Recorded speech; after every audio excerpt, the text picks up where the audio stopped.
Muy buenos días, tardes o noches. En el siguiente video expondremos acerca de los receptores nucleares. Primero, comenzaremos hablando sobre qué son los receptores nucleares. En sí, son proteínas que se unen al ADN para controlar genes y componen una gran familia que está constituida por 49 miembros, de los cuales solo 24 poseen sus respectivos ligandos, siendo los restantes receptores nucleares huérfanos o solitarios. Podemos entender a los receptores nucleares como factores transcripcionales, es decir, se unen al ADN para controlar los genes. Estos se activan uniéndose a los ligandos específicos, los cuales tienen la función de señalización y cambiar el comportamiento conformacional de los receptores nucleares. A pesar de las diferentes características que poseen los receptores nucleares unos con otros, la mayor parte de ellos posee una estructura similar, compuesto por 5 o 6 dominios. Comenzamos con el dominio AF1, región AB. Es un dominio que carece de orden, por lo que no es apto para el análisis estructural. Tiene la función de activación funcional de la transcripción 1, permitiéndole así interactuar con una variedad de proteínas de manera específica.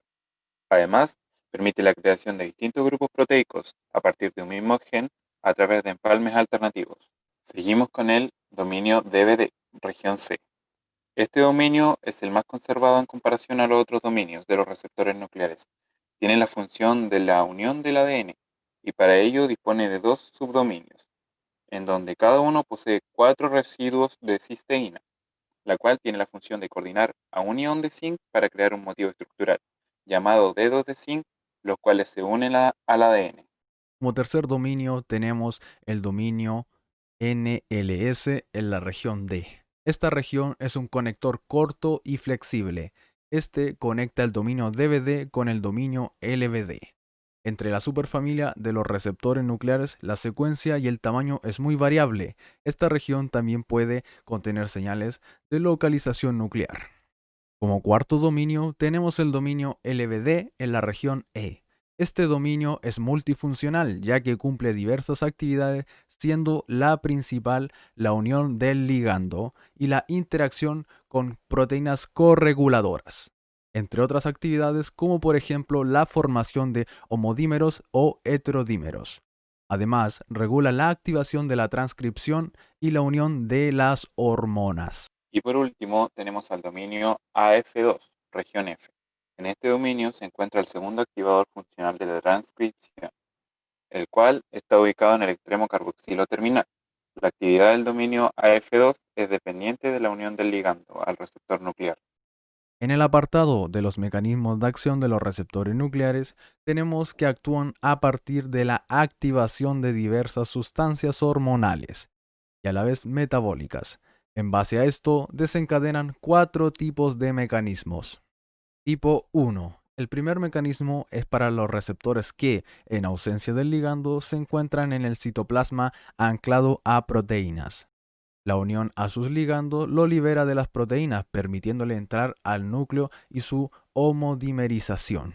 La unión de HRES de sustancias invertidas de ADN y la homodimerización permite el reclutamiento de coactivadores de la transcripción, como por ejemplo receptores de estrógeno, receptor de andrógenos, receptor de progesterona y receptores de glucocorticoides. El tipo 2 ocurre cuando el receptor se encuentra en ausencia del ligando, ubicado en el núcleo, unido al ADN formando heterodímeros, y a la vez reclutando correpresores. El tipo 3, al igual que el mecanismo 1, pero con la unión de HRES y secuencias de ADN directo.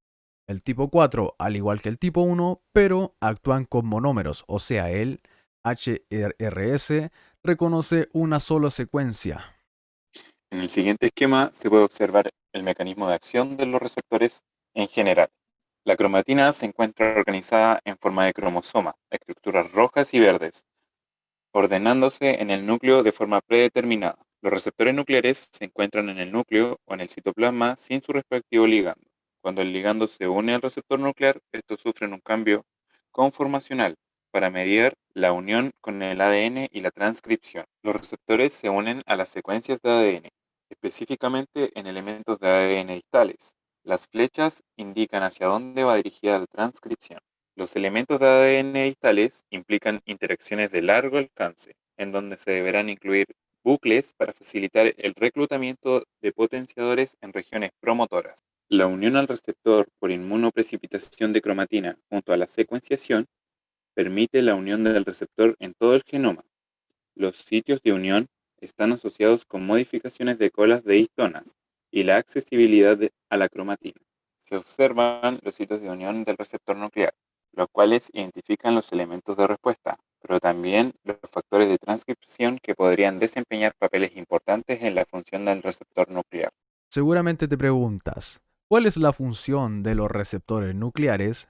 De hecho, son dos funciones, la de la identificación de los ligandos y la segunda, la de propagar el mensaje genético. Es por ello que los receptores nucleares regulan una red de genes, los cuales tienen diferentes funciones biológicas, como por ejemplo el crecimiento, la diferenciación, homeostasis celular, etc.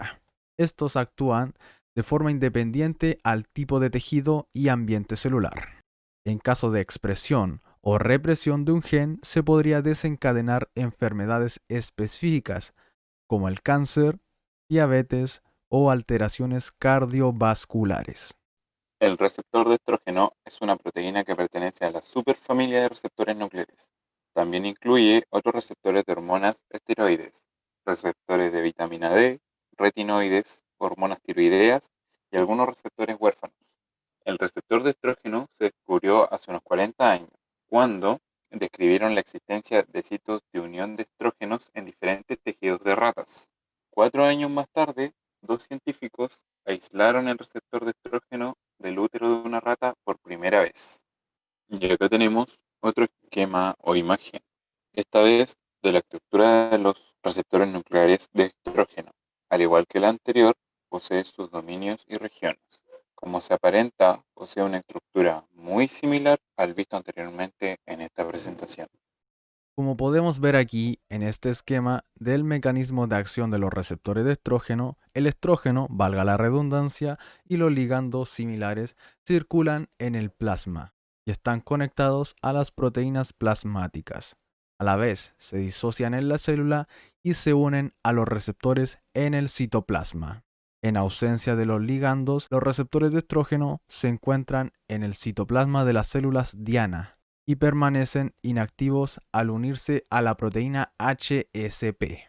La combinación del receptor de estrógenos y estrógenos o moléculas similares produce un cambio conformacional que promueve la homo o heterodimerización del receptor. A su vez, promueve su transferencia al núcleo y tiene una alta afinidad con el elemento de respuesta a estrógenos ubicado en el ADN. El complejo ligando receptor de estrógenos y ADN induce la unión de reguladores auxiliares, los cuales controlan la expresión de genes de estrógeno en la respuesta neural. La resistencia a las hormonas tiroideas es un síndrome poco común, causado por diferentes defectos moleculares, que pueden conducir a una respuesta reducida de los tejidos diana, a la acción de los altos niveles circulantes de hormonas tiroideas. El cáncer de mamas depende de las hormonas, por lo que su comportamiento biológico se ve afectado en gran medida por las hormonas ováricas, el estrógeno y la progesterona. El estrógeno es responsable de la extensión y ramificación de los conductos mamarios. En el cáncer de mama, la expresión de los receptores de estrógeno está alterada. Un dato interesante a destacar es que en un estudio de 92 pacientes con cáncer de mama se encontró que los receptores de estrógeno beta se expresaron principalmente en tumores bien diferenciados, diploides y de baja proliferación, comunes en mujeres premenopáusicas y posmenopáusicas. Por el contrario, los receptores de estrógeno alfa se encontraron principalmente en mujeres posmenopáusicas. De esta forma, queda en evidencia la función, importancia, estructura, ubicación y entre otras tantas cosas con respecto a los receptores nucleares, Un tema que en sí puede sonar algo complicado, pero no deja de ser interesante, despertando así durante la historia la curiosidad de más de algún científico, como los cuales mencionamos en la presentación. Muchas gracias por ver el video y nos vemos en uno próximo. Antes de irnos, les invitamos a revisar las referencias bibliográficas de las cuales la información de este video fue obtenida.